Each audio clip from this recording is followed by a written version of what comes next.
السلام عليكم. طبعا يا جماعة الخير اليوم عندي 3 رسائل وإن شاء الله أنني يوصلي.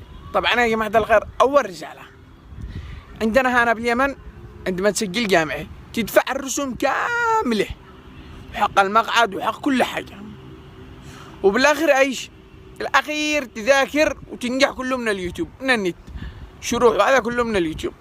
ويا ليت إنك تنجح وتخرج تتوظف وخلاص معك شهادتك الجامعية انك تخرج تتوظف او تشتغل. لا والله انك تخرج لو وسط باص يا تبيع سكري يا زعقة يا اي حاجة، اما انك تخرج تتوظف بمهنتك الذي درسته لا والله. ثاني شيء يا جماعة الخير، الاطفال حقنا حق هذه الايام. مش كل الاطفال، يعني اغلب الاطفال هذه الايام ما في تربية وقلة ادب. يعني شوفوا بالصين الطفل عندما عمره 2 أو 3 سنين قدوا يعلموك كيف يفك الكمبيوتر، كيف يصنع ساعات، كيف يخترع.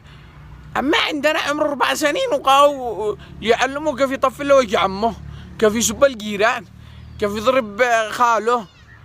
واقسم لكم بالله انه هذا واقعي وهذا حقيقة. في أطفال قد شفتهم بعيني، لأنت معزوم عند واحد صاحبك يدخل ابنه يلطي معك ويلفخك والأب يزيد يضحك له. يا جماعة الخير، يعني ربوا عيالكم على التربية الصالحة، على التربية الحسنة، على الأخلاق. كيف بالله عليك تدرسه؟ كيف تدخلوه مدرسة وهو قليل أدب؟ يقول لك بالمدرسة التربية قبل التعليم. الثالثة يا جماعة الخير، إن إحنا نرجع إلى الله، لأن إحنا مقصرين. والله ما في واحد ما مقصر بالصلاة بكل شيء. والله إنه يأذن فجر وإنهم مخزنين مرنين ما هو داري وين الله راح جنبه. فلذلك الوضع الذي احنا فيه به، الجعجعة الذي احنا فيه به، الحالة الذي احنا فيه به، نحن مقصرين بحق الله. ندي حق الله يدي حقنا. هذه رسالتي اتمنى اني توصل. وصلى الله وبارك.